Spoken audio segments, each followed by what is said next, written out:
Assalamualaikum warahmatullahi wabarakatuh. Dan wa syukronillah amma ba'du. Puji syukur kita panjatkan kehadiran Allah Subhanahu wa taala yang telah melimpahkan rahmat dan karunia-Nya kepada kita semua sehingga kita dapat berkumpul di ruangan ini. Tak lupa pula kita hadiahkan buat junjungan Nabi besar kita, yakni Nabi Muhammad SAW, yang telah membawa kita dari zaman kebodohan sehingga kita ada di zaman yang serba ilmu pengetahuan pada saat yang sekarang kita rasakan. Baiklah, langsung saja tanpa memperpanjang kata mukadimah, kita persilakan kepada Ibu Wiwi Metri untuk menampilkan aksi nyata desiminasi yang judulnya budaya positif. Kepada Ibu Wiwi Metri dipersilakan.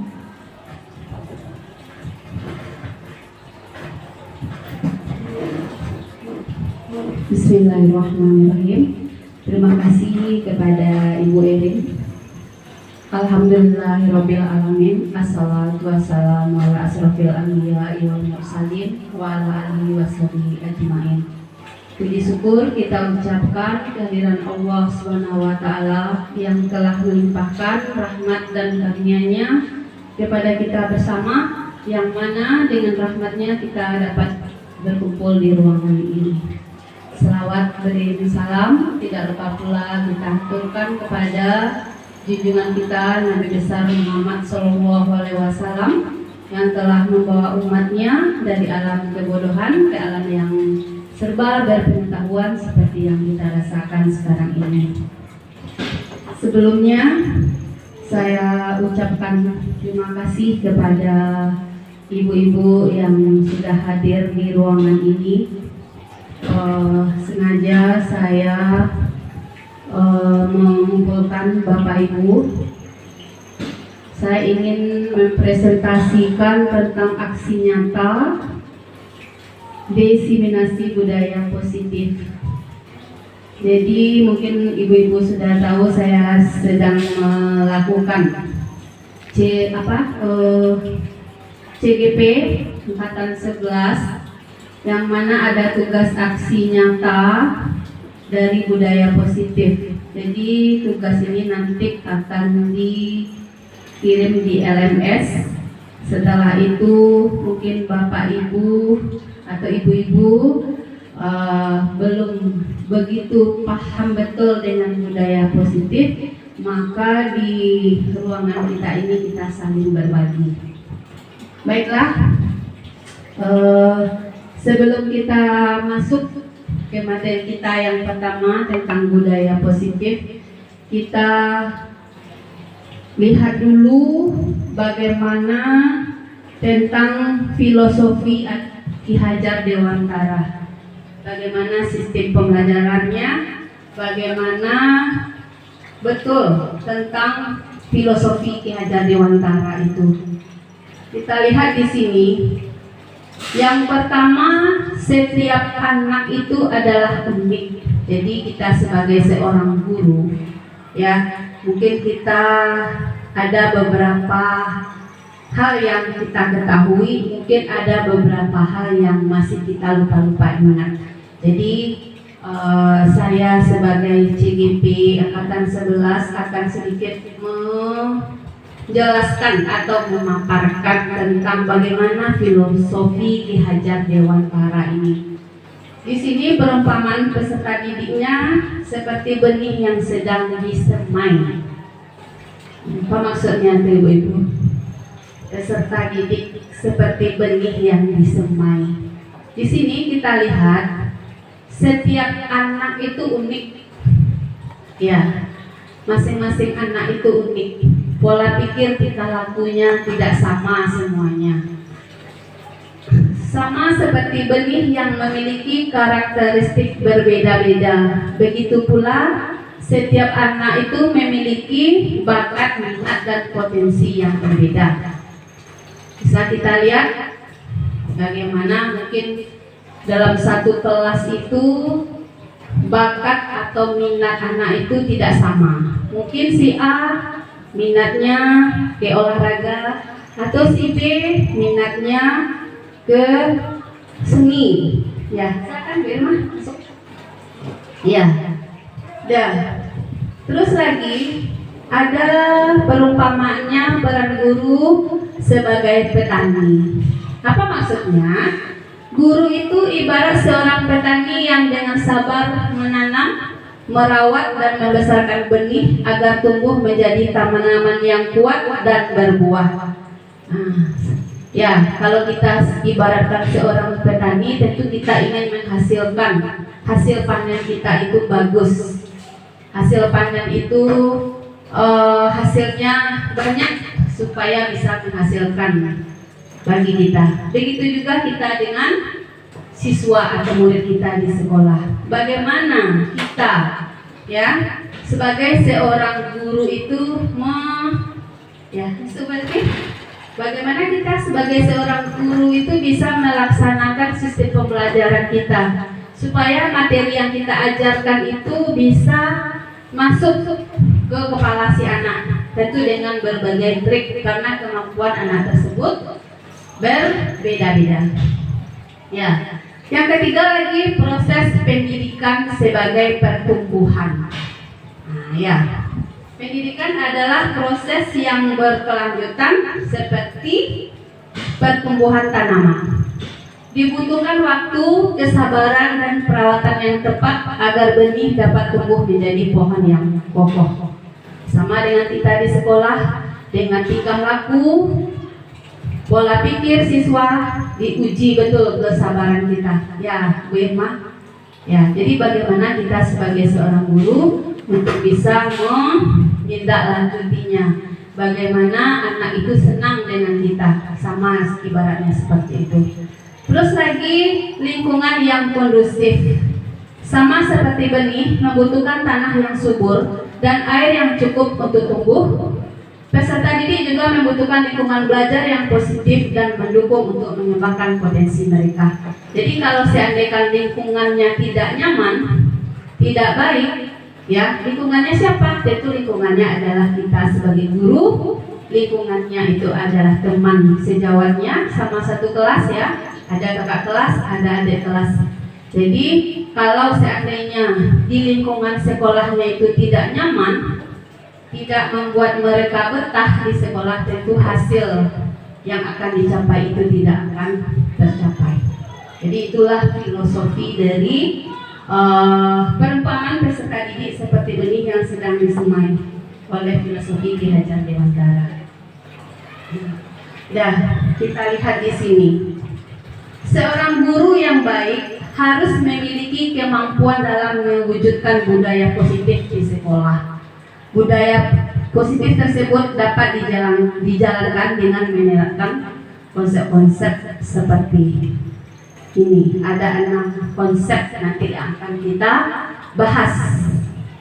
Nah, sekarang saya tanya dulu, apakah ibu-ibu semua tahu apa itu budaya positif? Coba Bu Irma, apa itu budaya positif, Bu Irma?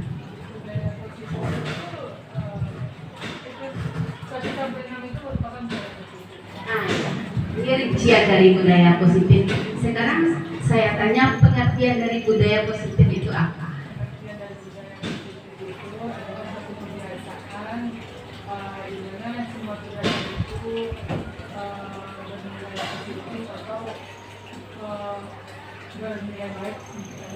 Untuk anak-anak ya.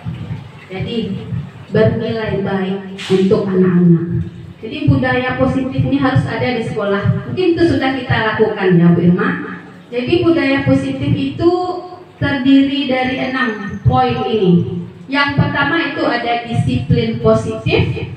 Yang kedua motivasi perilaku manusia, keyakinan sekolah atau kelas, kebutuhan dasar manusia, posisi kontrol restitusi dan segitiga restitusi. Ini nanti yang akan kita bahas satu persatu. Ya.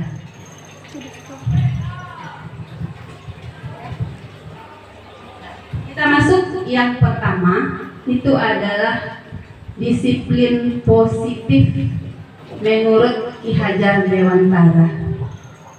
Jadi di sini makna disiplin menurut Ki Hajar Dewantara ini adalah di mana ada kemerdekaan, disitulah harus ada disiplin yang kuat.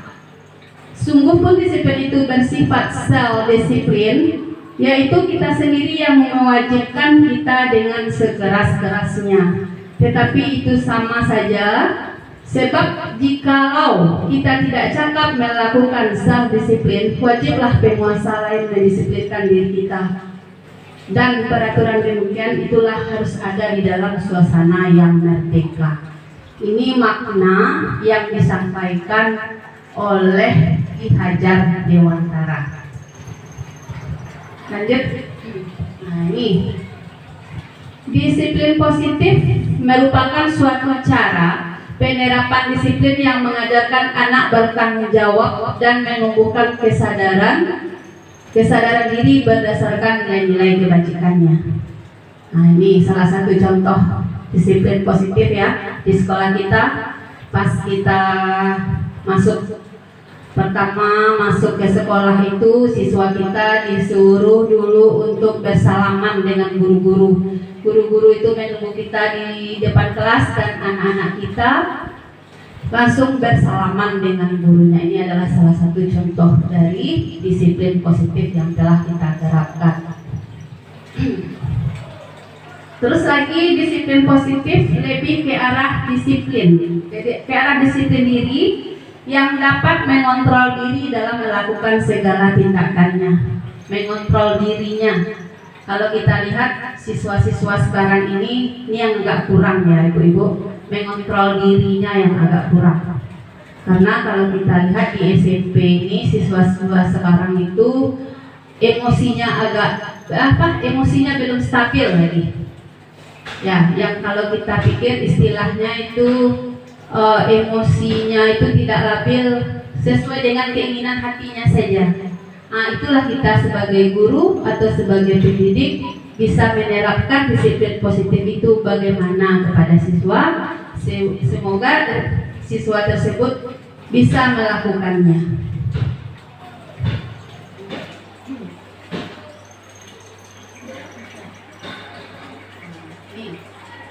Kita lihat, mungkin Bapak Ibu sudah tahu juga, ada 6 karakter dalam profil pelajar Pancasila. Ya ada 6 ya, mungkin kita ini sudah tahu. Yang pertama, beriman, bertakwa kepada Tuhan Yang Maha Esa. Yang kedua, mandiri. Yang ketiga, berkebinekaan global, bergotong royong, kreatif, dan bernalar kritis. Nah, ini kalau ditanya, ini kalau kita sebagai seorang guru, kita harus tahu ini apa saja profil karakter dalam profil pelajar Pancasila ini yang harus kita terapkan di proses pembelajaran kita. Itu udah selesai tentang disiplin positif. Kita masuk lagi yang kedua, itu motivasi, hukuman, dan penghargaan. Jadi di sini sedikit motivasi, hukuman, dan penghargaan itu telah kita lakukan juga di kelas kita masing-masing. Jadi siswa itu ada di situ perilaku kita yang mencerminkan kita memberikan hukuman kepada siswa. Ada juga yang memberikan apa tadi? Apa? Reward. Iya. Nah, kembali lagi ya. Nah, kita di dalam kelas itu ada memberikan hukuman, ada memberikan penghargaan.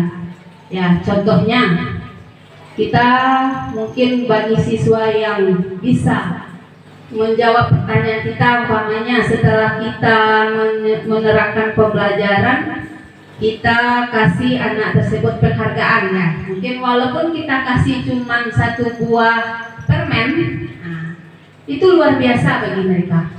Mungkin kalau ibu-ibu biasanya ya, tidak apa-apa lah beli permen itu gak 1 bungkus, paling harganya 5.000 atau 6.000. Jadi setelah kita menyampaikan materi kita refleksi. Dan kita kasih pertanyaan, kita kasih permen agak 3 buah atau 4 buah. Penghargaannya sangat luar biasa bagi mereka. Nah, sesuai pula dengan keinginan kita untuk memberikan penghargaannya. Kalau ibu mau lebih memberikan pena, bagus juga, atau buku, ya. Yang paling simpel itu walaupun hanya 1 buah permen, nanti di rumah luar biasa. Nanti bilang sama orang tuanya, ya Birma, Ma, tadi saya dapat penghargaan, saya bisa menjawab pertanyaan guru. Ya, saya dikasih penghargaan mendapatkan 1 buah permen. Itu luar biasa, bahagia anak kita itu. Ya. Terus lagi di kelas itu ada pula hukuman yang kita berikan. Tapi kalau dapat hukuman yang kita berikan itu jangan hukuman yang berhubungan dengan fisik. Nah, itu. Hukuman itu kalau dapat kita lakukan dengan mendidik. Ya, dia jerah dengan yang dilakukannya, dengan tingkah laku yang dilakukannya. Tetapi setelah itu kita memberikan hukumannya, membuat dia lebih baik lagi ke depannya. Jangan ada di antara ibu-ibu yang memberikan hukuman kemana langsung aja dipukul tangannya, ya, atau dengan kata-kata kita yang kasar kepada siswa. Karena siswa SMP ini adalah masa transisi bagi mereka. Dia tidak mau dikasari, ya Bu ya. Dia nak mau dikasari. Kalau dikasari itu dia akan membalik sama kita. Tapi dia tidak bisa pula selalu kita lunakkan anak-anak itu. Ya, kita iyakan saja, tidak boleh juga begitu. Ya, lanjut. Nah, ini di sini kita lihat apa saja motivasi perilaku manusia itu. Lanjut. Nah, ini ada 3 motivasi perilaku manusia. Yang pertama, untuk menghindari ketidaknyamanan atau hukuman. Yang kedua, untuk mendapatkan imbalan atau penghargaan dari orang lain. Yang ketiga, untuk menjadi orang yang mereka inginkan dan menghargai diri sendiri dengan nilai-nilai yang mereka percaya. Kita masuk yang pertama. Back dulu ya. Nah, dah. Untuk menghindari ketidaknyaman atau hukuman. Ini apa maksudnya? Apa maksudnya, Bu Selfie?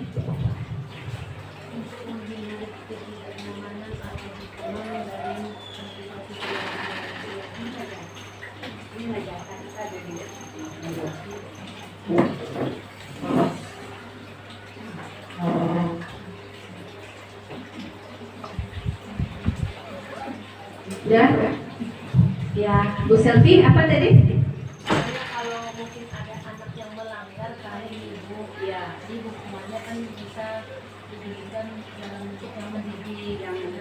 tidak berbentuk fisik, tidak melakukan pemutasan atau menghindari hal yang tersebut. Dari hal itu ya.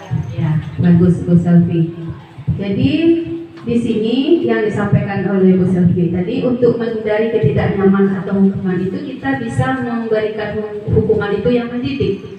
Ya, jangan memberikan hukuman yang melakukan kekerasan, apalagi yang berbekas. Ya, contohnya saja sekarang, kalau zaman dahulu ya Bu Irma, waktu kita sekolah dulu boleh. Mungkin guru-guru kita itu mungkin apalagi kalau waktu kita mengaji lah, yang enggak lah pakai rotan. Pakai rotan guru itu majawa. Ya. Enggak bisa, enggak hafal dawa rotan lado di samping awak kan kayak gitu. Tapi kalau sekarang enggak bisa. Nah, sekarang orang-orang tua sekarang atau anak-anak sekarang udah pintar. Ya, pintar. Kadang orang tua itu tidak langsung merespon aja apa laporan dari siswanya, dari anaknya itu tanpa menganalisa. Kita lihat saja contoh kemarin nih yang terjadi 3 hari belakang ya. Waktu itu saya dan Bapak Anas itu mengadakan razia rambut, ya, razia rambut. Karena sebelumnya sudah diberikan aturan rambutnya panjangnya berapa, sebelah kiri berapa, kanan berapa. Dah. Jadi kemarin itu yang dipotong langsung mana sesuai saja. Ternyata ada temannya, selesai kita melaksanakan razia pemotongan rambut itu, dipotong pula rambutnya sama temannya. Ya, pasrah aja. Itu kelas 9 kemarin itu. Pasrah saja dia rambutnya dipotong. Seperti apa? Di sini botak, di tengahnya ada botak gitu. Di sebelahnya juga seperti itu, dicolak-colaknya rambut kawannya.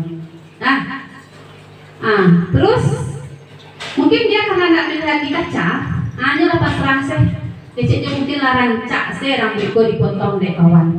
Pulang sekolah, baru sampai di rumah, pas kebetulan waktu itu saya belum pulang, masih duduk di meja piket, datang orang tua. Langsung dia marah. Mana yang ditanya langsung Pak Anas yang ditanya, mana Bapak Anasnya gitu kan.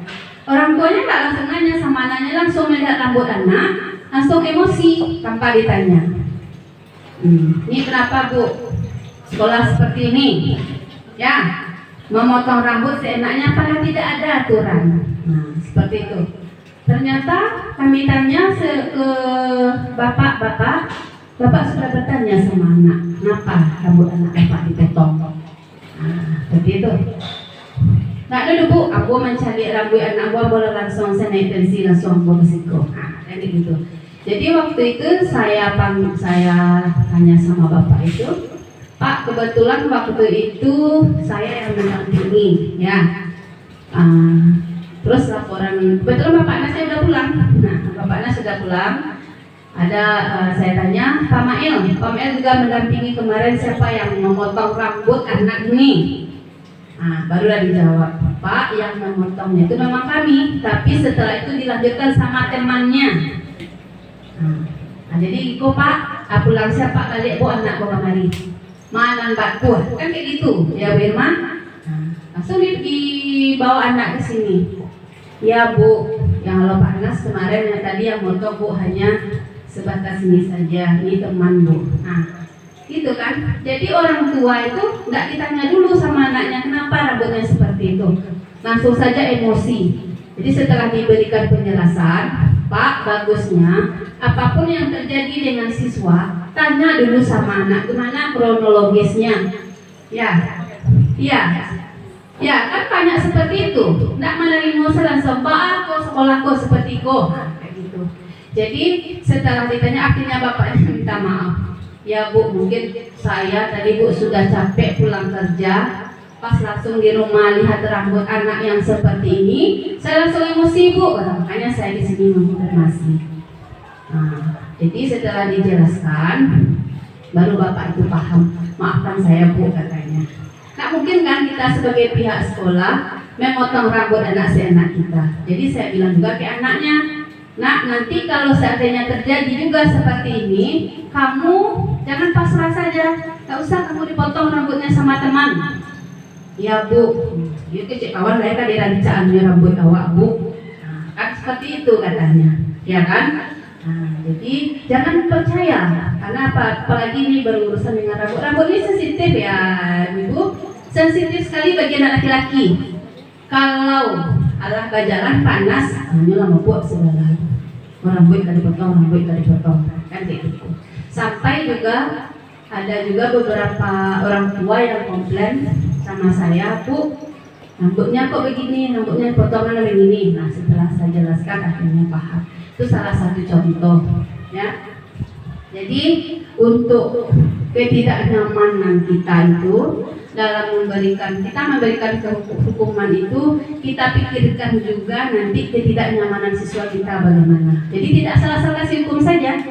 Hukuman itu harus kita pikirkan dulu. Nanti anaknya begini, nanti orang tuanya begini. Ya.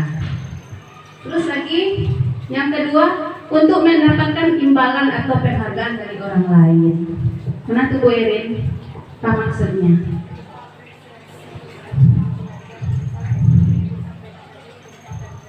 Oh gitu. Oh iya. Memberikan apresiasi kepada siswa seperti yang disampaikan tadi ya. Dengan pujian, oh iya, bagus. Dengan kata-kata pujian ya. Penyemangat bagus sama Ibu. Ya, tolong tingkatkan lagi. Itu luar biasa bagi mereka. Aku enggak, awak kadang ya, kadang kita mungkin sedikit ada masalah umpamanya tadi pagi di rumah. Nah, ini yang enggak tahannya ya, Bu.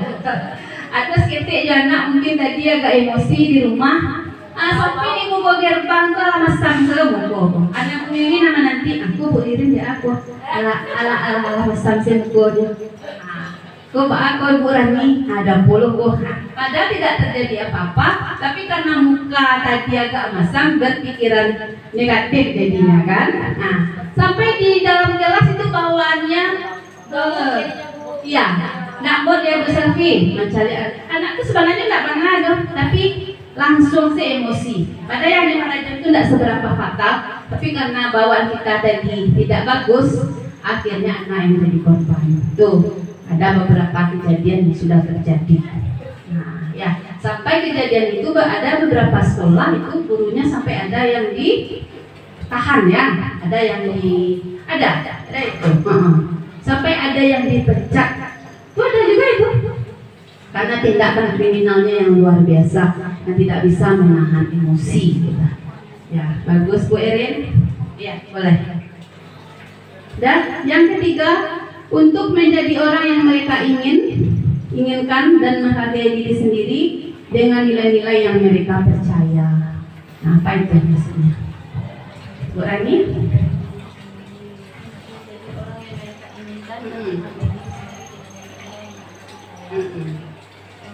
Nah, maksudnya itu. Apa maksudnya itu? Maknanya mungkin dari apa tuh namanya, dari apresiasi dari awalnya kan dia ada rasa penghargaan dari dirinya, dihargai dia. Murid dihargai dia sebagai peserta didik. Nah, jadi memang penghargaan untuk siswa ini memang luar biasa. Nggak nawa, awak itu sebagai guru dari penghargaan di kepala sekolah Pak. Luar biasa loh nah itu. Iya, ibu selfie luar biasa. Dilihat dari umpamanya ya, penilaian ujian akhir umpamanya. Nilai bahasa Indonesia SMP 4 nomor 1. Asia gurunya tuh. Tersirat Langsung kan?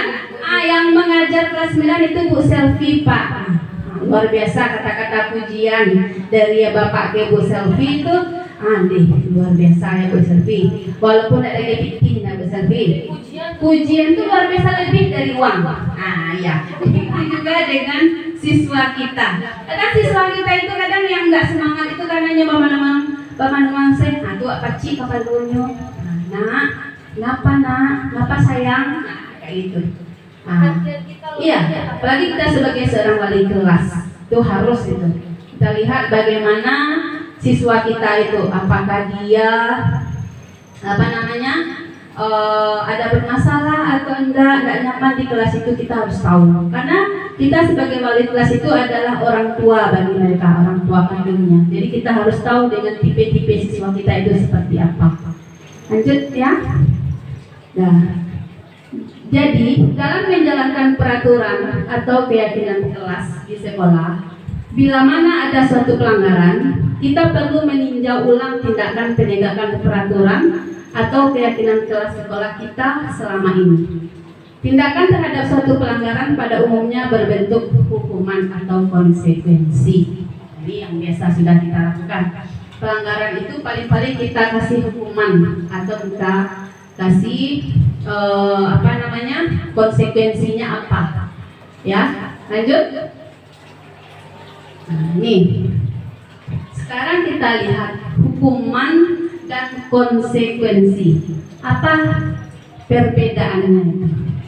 Hukuman dan konsekuensi apakah sama atau berbeda?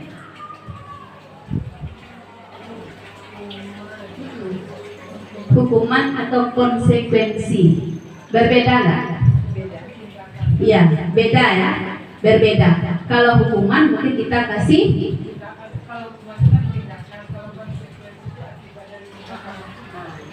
Gus Bema. Nah, jadi berbeda ya Bu, hukuman dan konsekuensi. Hukuman itu tindakannya yang kita lakukan apa hukumannya? Umpamanya mungkin siswa kita ini tidak membuat PR. Nah, apa hukuman yang kita berikan? Bisa saja kita kasih hukuman Kerjakan PR-nya, boleh kamu kerjakan duduk di lantai umpama. Itu kan hukuman yang kita berikan. Konsekuensinya apa? Harus tanggung jawab. Nah, mungkin ke nilai kita. Nah, mungkin yang temannya udah selesai bisa kita kasih nilai 100 umpamanya karena dia tidak membuat tugas karena terlambat, kita kasih hukuman dulu, dia baru bisa dia kerjakan. Itu penilaiannya tidak sama dengan yang teman-teman yang lain. Jadi kita sebagai guru pun harus bilang juga sama siswa kita itu. Jadi di kelas ini kalau belajar sama ibu, ibu ada 2 pilihan, hukuman atau konsekuensinya apa. Nah, jadi jangan kita hanya kasih hukuman saja, ya kan? Nah, ini yang tidak membuat tugas umpamanya, dah, kamu tidak boleh masuk di jam ibu, silakan kamu keluar. Nah, nih banyak juga terjadi ya ibu. Nah, sehingga siswa tersebut kalau lah di luar tuh nak tantu nak di kerajanya. Nah, di luar kan berang, boleh guru piket, ya kan? Nah, lalu pas apa nyari nilai? Kamar nilai semuanya bantu orang bingung. Jadi kalau seandainya siswa kita itu tidak membuat tugas, jangan kita suruh keluar, suruh dia duduk di lantai mengerjakan, ya. Nah, jadi kita kasih dia waktu. Nah, ini dalam 20 menit harus selesai. Nah, seperti itu. Jadi solusi untuk disuruh keluar itu disuruh pulang itu tidak ada. Ya Bu Ibu ya. Nah, jadi kita sudah tahu bagaimana yang hukuman dan konsekuensi. Kita lihat di sini. Nah, ini hukuman dan konsekuensi itu ada bagian-bagiannya. Kita lihat. Hukuman itu yang pertama sesuatu yang menyakitkan, iya enggak? Luar biasa. Kalau awak dihukum ya sakit, nah Bu. Sakit, apalagi siswa kita. Ya, tidak nyaman dalam jangka panjang. Apalagi kalau kita seorang guru mempunyai ada rasa-rasa dendam. Nah, itu yang enggak boleh sama kita. Ya, nah, dendam sama siswa karena siswa itu menyakiti kita, menyakiti perasaan kita. Saya saja Bu, waktu pernah mengajar di SMP Pertiwi 1, pernah motor saya dicabut businya sama siswa waktu itu. Karena sendiri saya balasnya itu karena tidak mendapatkan perhatian dengan saya, makanya dia cari perhatiannya dengan cara seperti itu lagi. Dia bilang, Bu, kalau masalah mengganti busi itu aku bantuin Bu. Cuman ibu ini tidak punya kuawak lah. Karena mungkin kita udah bosan ya, karena sebenarnya kan tidak boleh. Ya, sabar kita itu ada batasnya. Tapi bagaimanapun kita seorang guru tidak seperti itu. Pas belajar dengan saya, pas mau pulang saya lihat motor saya udah dicabut businya, tidak bisa hidup. Untung nampak oleh anak penjaga sekolah. Bu, yang mencabut busi tadi Bu itu si Charles namanya Bu. Nah, dia rasanya iya Bu, memang saya. Kenapa ibu tidak sayang sama saya lagi? Katanya. Kenapa ibu tidak memperhatikan saya lagi? Itu katanya. Kata siswa itu sama saya. Nah, dulu ibu lah yang perhatian awak, ini enggak. Amban saya Bu, busi itu bobok udah ibu pikir itu. Nah, seperti itu, ya. Jadi kita sebagai seorang guru itu tidak boleh memiliki rasa dendam kepada siswa sehingga siswa itu membuat dia tidak nyaman dalam sekolah. Bisa jadi karena ketidaknyamanannya dia malas untuk sekolah dan berhenti. Nah, itu ada juga beberapa yang terjadi. Terus lagi murid yang akan tersakiti, ya. Nah, murid yang akan tersakiti, murid belajar menyembuhkan kesalahannya, ya. Peraturannya adalah, ini kadang kata-kata kita itu ke siswa itu kadang yang luar biasa. Nah, contohnya, awas kalau kamu lakukan lagi ya, nanti awas kamu ya, awas itu nggak boleh. Ya, walaupun kita memberikan hukuman, tapi kata-kata kita itu jangan menyakiti. Nah, awas itu, awas kamu ya. Nanti kalau kamu tidak mengerjakan PR, saya tidak akan kasih kamu nilai kamu kosong, kamu tidak akan naik kelas. Ada sebagian siswa itu yang polos, terekam di kepalanya, keceknya, ya wah pada ini nilai di ibu tuh. Nah, akhirnya malah untuk belajar. Ya, ini adalah seperti hukuman. Nah, ini untuk konsekuensi.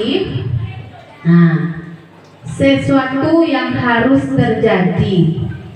Ya, sesuatu yang harus terjadi. Kalau di hukuman, sesuatu yang menyakitkan. Nah, terus lagi tidak nyaman jangka waktu tertentu. Murid dibuat tidak nyaman. Nah, terus lagi murid belajar taat peraturan. Apa peraturannya? Di sini, mampukah kamu melakukan? Umpamanya dengan ucapan terima kasih. Nah, lakukan apa yang saya katakan. Beda enggak, Bu, kata-katanya? Hukuman itu dengan konsekuensi. Jadi untuk kedepannya kita lebih baik lagi dengan kata-kata yang kita keluarkan untuk siswa itu supaya siswa itu lebih nyaman lagi. Nah, ini ada kasus nih. Kasus ini akan kita bahas bersama. Ini ada kasus yang pertama. Ayu kurang menguasai pelajaran matematika, sehingga pada saat pelajaran tersebut berlangsung, dia lebih banyak berdiam diri atau menggambar di buku pelajarannya. Pada saat guru matematikanya, Pak Seno, menanyakan pertanyaan, Ayu menjadi gugup dan tak sengaja menjatuhkan tasnya dari kursi, serta tiba-tiba menjadi gagap pada saat berupaya menjawab. Seluruh kelas pun tertawa melihat perilaku Ayu yang bicara tergagap dan terkejut tersebut. Pak Seno pada saat itu membiarkan teman-teman Ayu menertawakan Ayu yang tergagap dan malu luar biasa, dan malahan minta Ayu untuk maju ke depan dan berdiri di depan kelas sambil mencoretkan spidol ke hidungnya karena tidak bisa menjawab pertanyaan Pak Seno. Kelas semakin gaduh dan anak-anak pun tertawa melihat Ayu. Nah, ini ada satu kasus ini. Kalau kita sebagai guru, apakah benar ini dilakukan? Ya, ini luar biasa ya.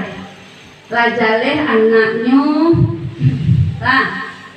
kurang menyukai mata pelajaran matematika ini. Ya, ini kalau untuk pelajaran matematika mungkin anak-anak awak banyak yang tidak berminat, Bu. Ya kan, banyak yang tidak berminat. Jadi di sini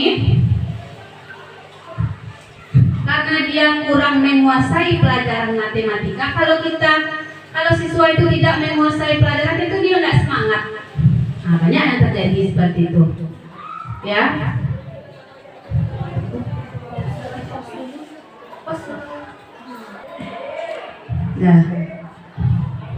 Dah. Jadi siswa tersebut dia tidak menguasai, sehingga kalau kita tidak menguasai atau siswa itu tidak menguasai, dia akan malas, nggak nyaman dalam pembelajaran tersebut, ya kan?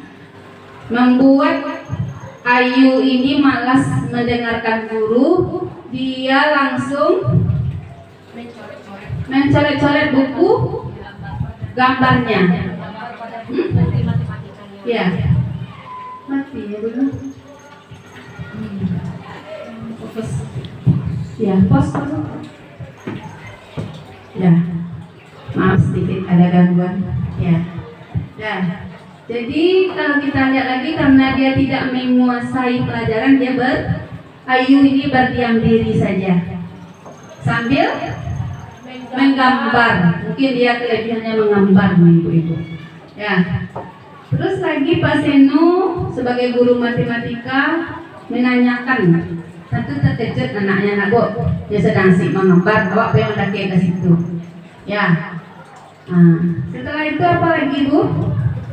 Tak sengaja karena dia gugup menjatuhkan tasnya dari kursi dan tiba-tiba menjadi gagap pada saat berupaya menjawab. Seluruh kelas pun tertawa. Ini pernah terjadi di kelas kita kan? Pernah, Bu? Ya, pernah terjadi kan? Iya. Pernah menggambar. Enggak, maksudnya ada siswa kita yang tidak menyukai pelajaran, dia asik menggambar, atau dia sedang melamun, atau dia sedang ada masalah, tidak fokus. Setelah itu kita dekatkan ke siswanya, Namanya Pak Ajik. Nah, seperti itu. Nah, jadi kalau kita lihat dari kasus ini, apakah Pak Seno ini sudah mencontohkan sikap yang baik sebagai seorang guru? Belum ya? Karena apa? Kalau kita lihat seperti ini, kejadiannya membuat kelas itu menjadi gaduh. Nah, ini luar biasa, tidak baik kita tiru. Lanjut gue ya. Nah, apakah Bapak Ibu setuju dengan tindakan Pak Seno terhadap Ayu? Tidak setuju. Coba Bu Selvi, apa alasannya? Apa alasannya? Baik, Bu Wiwi, terima kasih. Kalau menurut saya, Bu, Pak Seno itu yang pertama sudah melakukan kontak fisik kepada Ayu, bahwa Ayu dengan terkejutnya lalu ditertawakan oleh teman-temannya. Pak Seno memberikan sebuah pertanyaan dan memberikan coretan di hidungnya.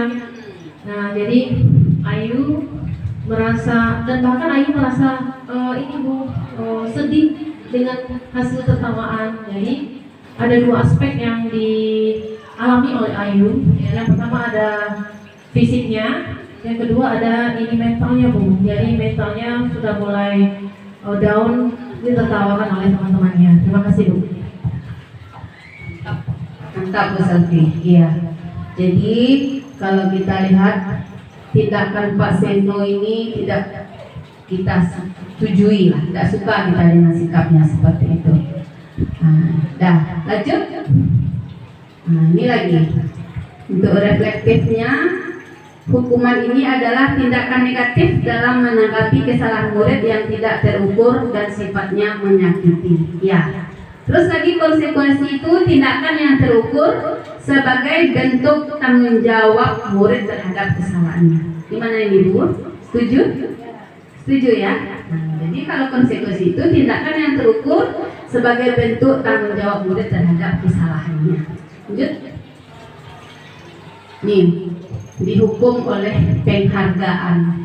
Selanjutnya, saat kita barangkali menjanjikan hadiah kepada anak-anak agar berperilaku bertanggung jawab, atau kepada seorang murid agar mempelajari sesuatu yang baru, atau kepada seorang karyawan agar melakukan pekerjaan yang berkualitas, kita sedang berasumsi mereka tidak dapat melakukannya, atau mereka tidak akan memilih untuk melakukannya.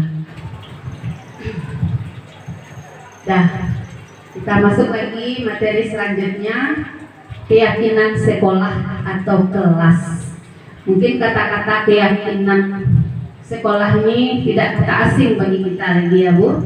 Ya, sekarang Bu Irma, keyakinan kelas itu apa? Kesepakatan kelas. Iya. Iya.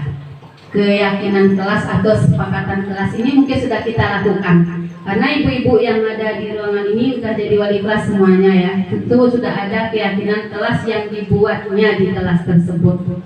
Lanjut. Nih. Guru berperan dalam mewujudkan terbentuknya keyakinan sekolah atau kelas dengan adanya kesepakatan antara guru dan murid. Jadi kesepakatan antara guru dan murid ini wajib harus ada dalam satu sekolah. Ya, contohnya kalau kita guru bidang studi itu dengan siswanya harus ada juga kesepakatan kita.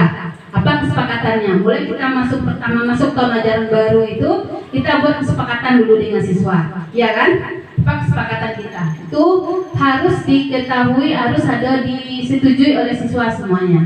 Di kesepakatan itu tidak hanya kita saja yang buat, atau kesepakatan itu harus dibicarakan dulu bersama, didiskusikan dulu. Nah, kalau seandainya dia melanggar, kita bisa saja nanti, ini kan kesepakatan kelas kita yang telah kamu setujui. Jadi kalau seandainya membuat kesepakatan atau kesepakatan kelas itu atau keyakinan sekolah atau kelas itu harus ada siswa seluruhnya. Umpamanya siswa itu ada 32. Jadi harus ada 32 itu di kelas. Jangan hanya hadir umpamanya 25 atau 26 orang, nanti yang selebihnya dia tidak tahu. Lengkap siswanya baru kita buat keyakinan kelas. Lanjut. Ini contoh keyakinan sekolah atau kelas. Kalau keyakinan sekolah mungkin untuk sekolah ya di rumah. Kalau keyakinan kelas mungkin kita lakukan untuk di kelas. Contoh peraturannya, jangan membuang sampah sembarangan. Nih peraturan kita ini sudah ada, sudah terlaksana di sekolah kita ini. Keyakinan kelasnya apa? Buanglah sampah pada tempatnya. Nah, itu harus ada itu di keyakinan kelas kita, kesepakatan kelas kita itu harus ada itu, membuang sampah pada tempatnya. Keyakinan kelas sebagai upaya yang dapat dilakukan dalam membangun budaya positif di sekolah. Yang pertama, keyakinan kelas itu bersifat lebih abstrak daripada peraturan yang lebih rinci dan konkret. Keyakinan kelas berupa pernyataan-pernyataan universal. Pernyataan keyakinan kelas senantiasa dibuat dalam bentuk positif. Keyakinan kelas hendaknya tidak terlalu banyak sehingga mudah diingat dan dipahami oleh sebuah warga kelas. Jadi kalau banyak-banyak karena buat panjang lo jangan apa lo ini. Kemarin saya waktu kita lomba kelas ya. Nah itu rata-rata itu masing-masing kelas kita itu sudah ada keyakinan kelas atau kesepakatan kelasnya. Ada yang banyak kesepakatannya, ada yang sedikit. Jadi kalau dapat kesepakatan itu tidak usah terlalu banyak, tapi sanggup siswanya untuk melakukannya. Nah, paham siswanya. Kadang waktu lo 20 buah aturannya, alah sama buah, tak kena ini itu. Itu banyak benar bu. Jadi minimal agak 10, maksimal agak 10. Nah itu udah langsung. Kalau dapat setiap kita masuk kelas itu kita ingatkan juga keyakinan kelas kita itu. Lanjut. Keyakinan sekolah atau kelas berupa pernyataan-pernyataan universal yang mudah diingat dan dipahami dan harus diterapkan di lingkungan sekolah. Wajib ya. Kalau sudah kita terapkan, kita sudah buat kesepakatan kelas itu atau kesepakatan sekolah itu wajib. Apa contohnya? Kita kesepakatan sekolah kita apa? Pas siswa masuk dari gerbang sekolah itu harus bersalaman dengan guru. Ya, itu wajib kita lakukan setiap hari. Itu salah satu contoh. Itu kalau untuk sekolah. Kalau untuk di kelas apa? Apa Ibu Irma kesepakatan kelasnya yang di sekolah di kelas 5 apa? Berdoa sebelum mulai pembelajaran.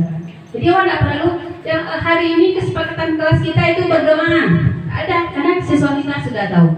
Kapan kita eksekusikan sudah tahu. Jadi yang kedua, Bu Irma. Ya.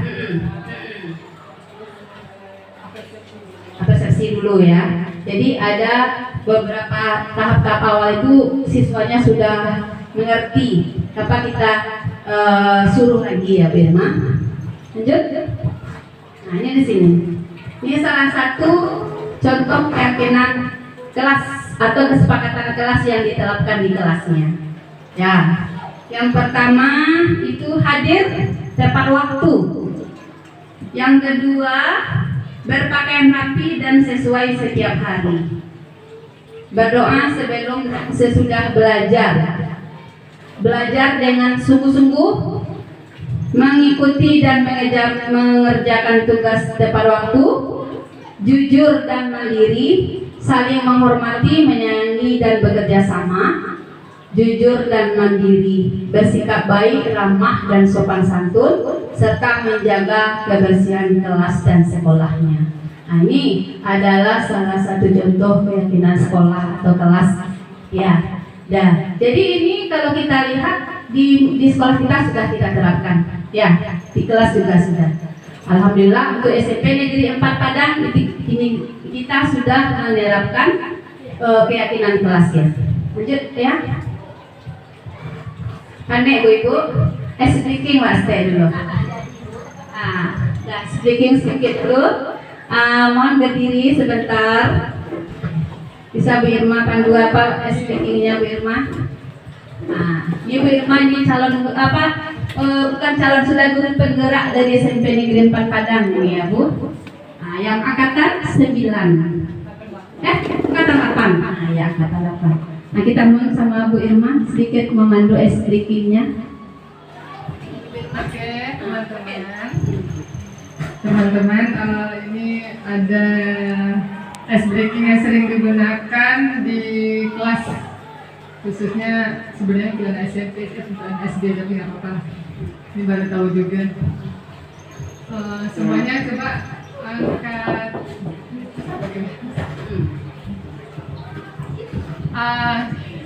Sama-sama ya. Satu jari kanan, satu jari kiri, ku gabung menjadi dua, ku buat jembatan panjang. Dua tangan kanan, dua tangan kiri, ku gabung menjadi empat, ku buat kamera cekrek. Ya, tepuk tangan untuk Birma. Keren ya? Ya. Jadi terima kasih Birma. Udah. Panik-panik Mas. Benar. Ya. Kita lanjut lagi. Sekarang lagi kita masuk materi selanjutnya, kebutuhan dasar manusia. Kebutuhan dasar manusia ini apa? Kebutuhan dasar manusia ini, Bu Elvi, kebutuhan dasar manusia itu apa? Iya.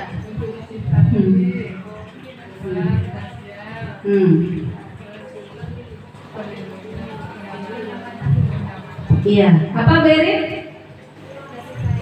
Iya. Itu kebutuhan dasar manusia itu. Yang penting sekali yang pertama adalah kasih sayang. Jadi di antara aku harus ada kasih sayang. Ya Bu Irma, kalau kasih sayang itu lanang kurang, Allah. Tak nikmat hidup kalau dan aku sedih. Iya. Busi tadi Bu. Iya. Kembali lagi ke busi tadi. Iya, kembali ke busi tadi.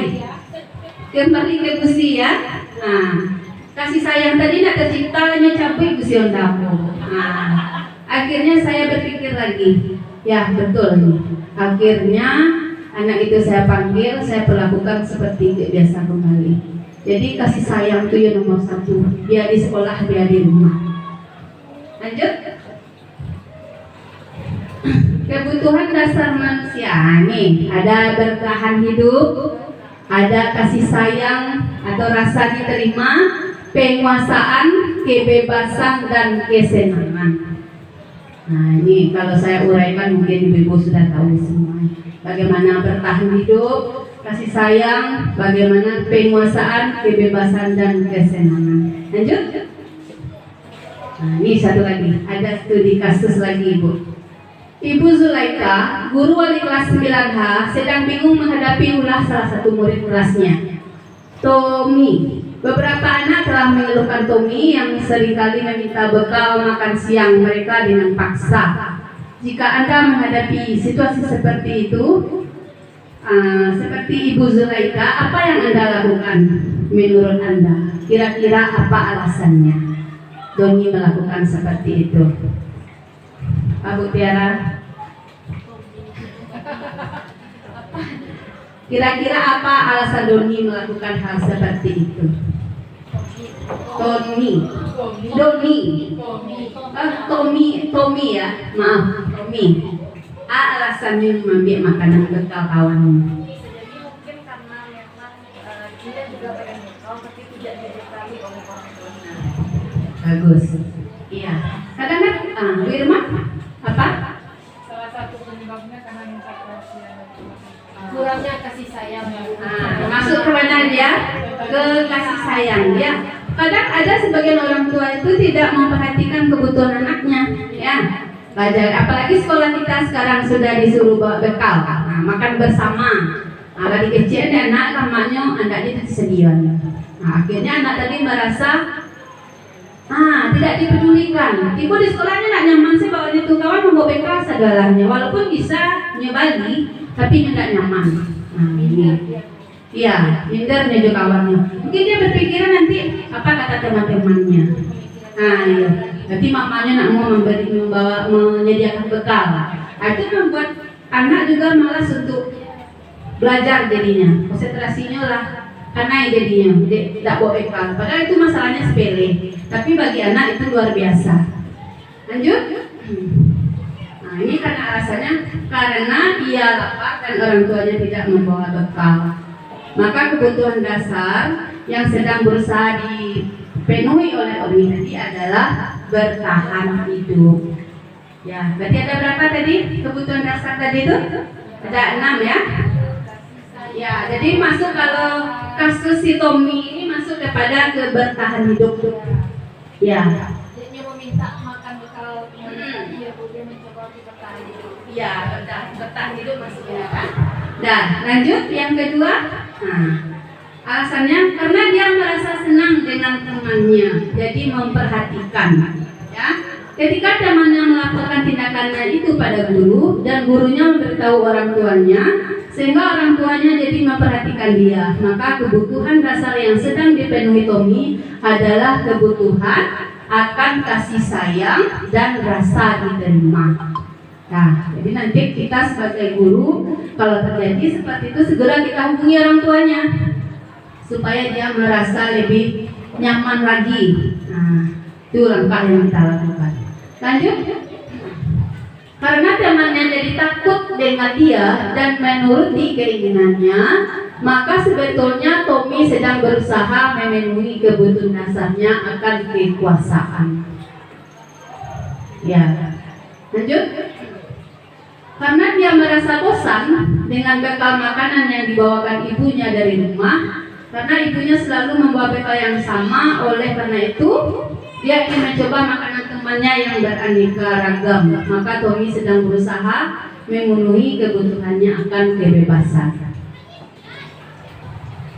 Lanjut lagi alasannya, karena ia melakukannya karena iseng saja dan ia menikmati ekspresi wajah temannya yang kesal karena diambil makanan dan menurut dia ekspresi temannya itu lucu. Maka berarti Tommy sedang berusaha memenuhi kebutuhannya akan kesenangan. Jadi nampak di sini kebutuhan dasarnya masing dari kasus di Tommy. Ya, paham Ibu tentang kebutuhan dasar manusia tadi? Nah, sekarang kita masuk lagi kepada posisi kontrol restitusi. Nah, ini agak sedikit menarik. Nah, ini karena kita, materinya agak sedikit menarik karena ini yang kita lakukan selama kita menjadi seorang guru.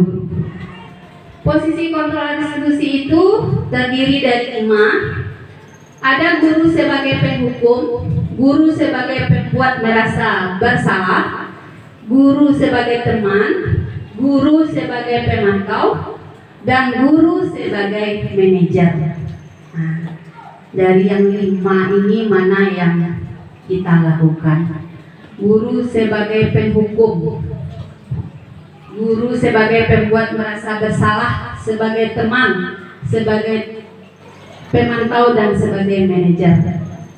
Ini ada 5 bagian posisi kontrol restitusi. Lanjut.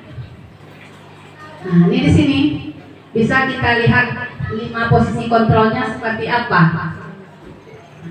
Ya, di sini ada motivasi, ya, ada terdiri dari motivasi, identitas gagal, identitas berhasil atau sukses, dan yang kontrolnya dari luar, dan identitas berhasil atau sukses kontrolnya dari diri. Nah, kita lihat di sini guru motivasinya guru berbuat, ya, penghukumnya menghakimi, menunjuk-nunjuk, menyakiti, dan menyindir. Adakah yang kita lakukan ini? Menunjuk-nunjuk, menyindir-nyindir siswanya ada? Ada Bu? Ada yang kita lakukan? Tidak ya? Nah, tidak boleh. Nah, terus lagi pembuat rasa bersalah, berceramah dan mengatakan. Jadi kalau kita seandainya ada siswa yang bersalah itu, kita tidak boleh langsung menunjuk atau menyindir-nyindir siswanya. Ya, mungkin yang akan kita lakukan adalah mungkin bahasa kita lebih baik. Seharusnya seperti ini, Ibu merasa kecewa dengan tingkah laku kamu. Nah, itu menyejukkan bagi dia. Daripada kita tunjuk-tunjuk, katakan awak jelek, awak jelek. Nah, sekali lagi awak jelek. Ini Bu Tiara guru BK, ini mungkin banyak kasus dia Bu Tiara. Mungkin si Rizky kasih taruh anak aku selfie yo ala mga pose ko Ibu Tiara. Awak jo. Ba anak Bu Tiara, tidak boleh Bu Tiara. Ya. Tidak boleh. Iya. Kecewa Ibu nak. Kecewa banget Ibu awak madani ko. Itu alasan juga tidak. Hati ibu melihat Rizky seperti ini. Sebenarnya ya, kalau harusnya memang seperti itu kita lakukan. Tapi kadang waktu itu kilahnya Bu, di emosi tadi, mungkin karena tadi alam aja sampai jam atau 5 jam, lah panik, lah akan tuh licik dengan keluar, ya kan? Itu tidak boleh ya Bu Tiara. Ini satu contoh nih. Nah, terus lagi, kalau kamu tidak melakukan, awas ya. Kalau kamu tidak membuat PR, awas ya, kamu tidak bisa naik kelas. Nah, itu tidak boleh kita katakan. Kalau naik kelas, babayo reaksinya Bu. Babayo, tinggal di kapal anak, aku cuma belajar nih, mana naik kelas. Kecik ibu tuh mah, nah, gitu. Tidak boleh.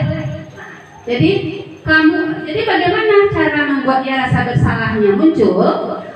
Kamu seharusnya sudah tahu ibu lelah sekali atau mengatakannya ibu panik, ibu paniang dengan berlaku awak, tolonglah rubah, seperti itu.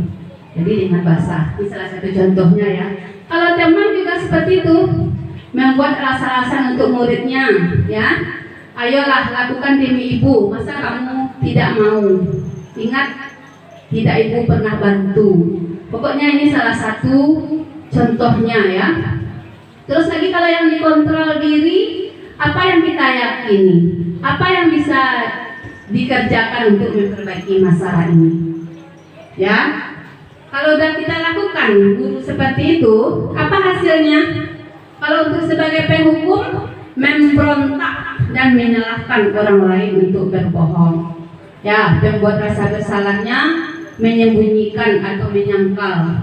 Nah, terus lagi ketergantungan, pemantaunya menyesuaikan diri bila diawasi dan memuatkan pribadi. Ini mungkin banyak sampai ke bawah, saya mau baca. Lanjut. Nah, nih bagaimana yang kita lakukan? Posisi kontrol restitusi itu. Bagaimana kita melakukan seandainya terjadi kesalahan kepada siswa kita?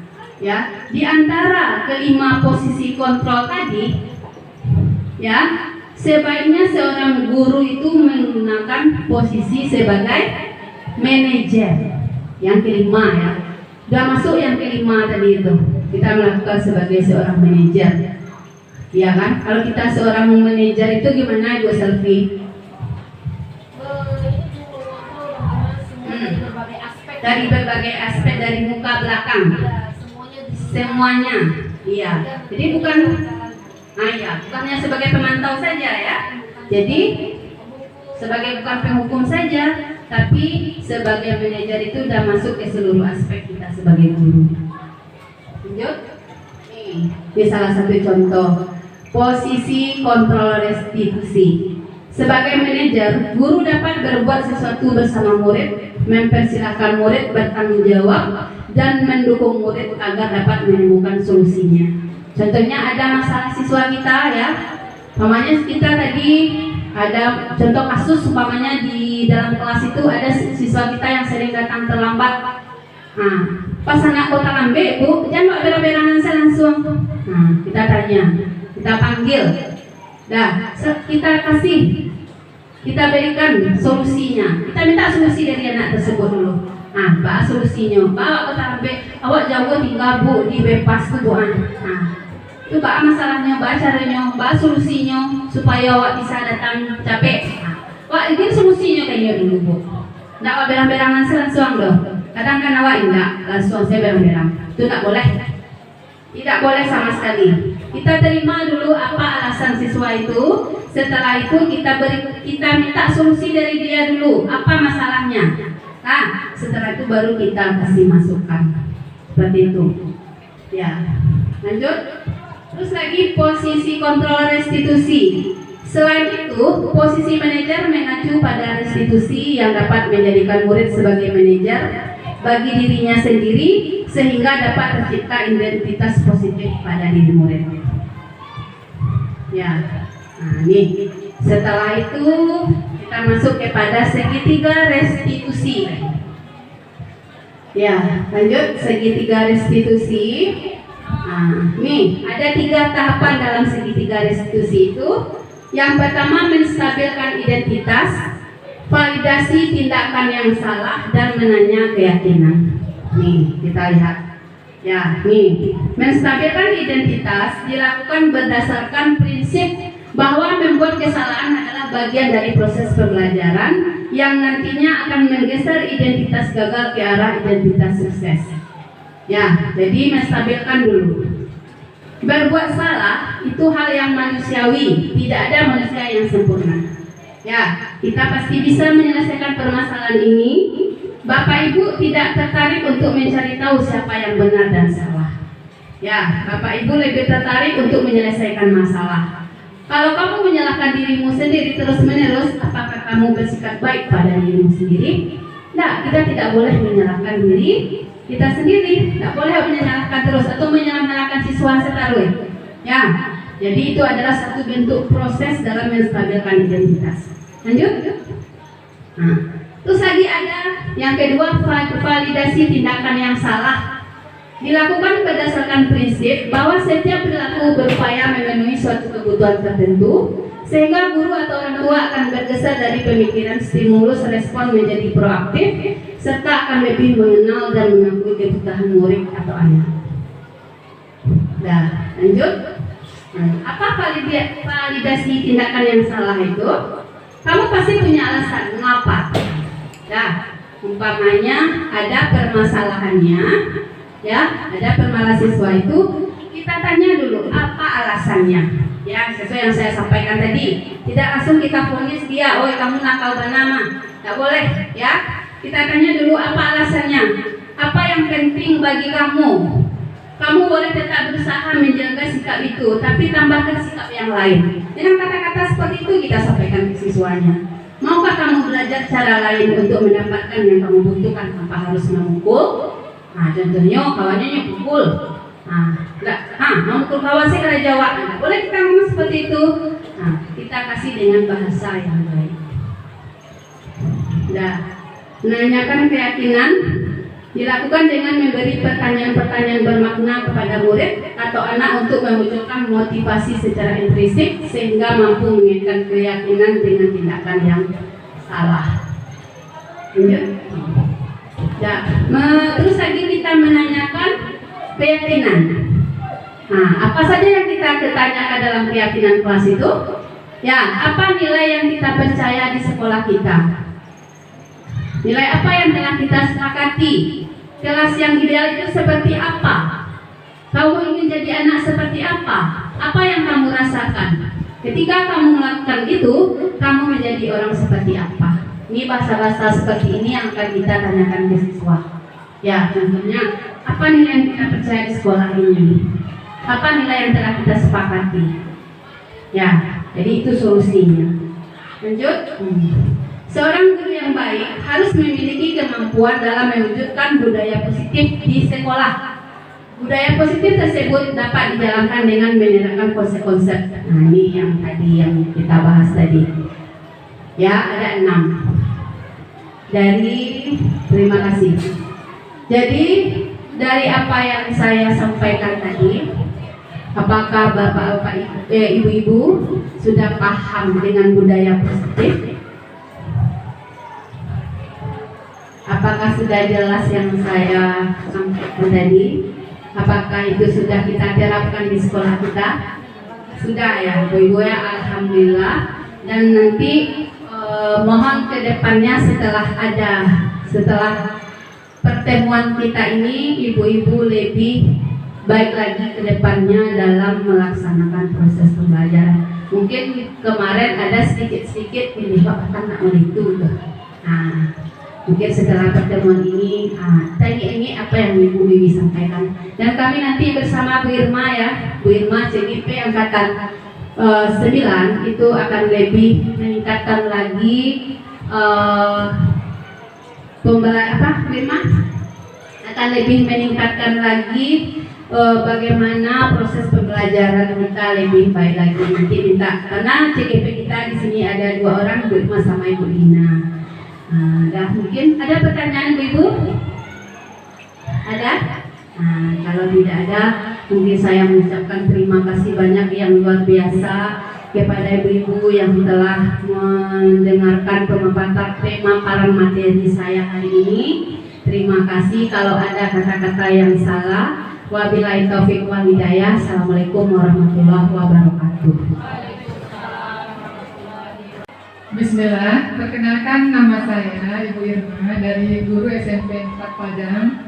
Saya sudah menyaksikan materi yang disampaikan oleh Ibu Wiwi tentang budaya positif. Saya sangat memahami apa yang disampaikan tadi karena begitu rinci dan begitu jelas penjelasannya, sehingga kita yang mendengarkan menjadi sangat paham apa itu budaya positif, dan insya Allah kita dapat menerapkannya nanti ke anak-anak, dan insya Allah juga anak-anak bisa menjadi lebih baik daripada sekarang. Terima kasih. Assalamualaikum warahmatullahi wabarakatuh.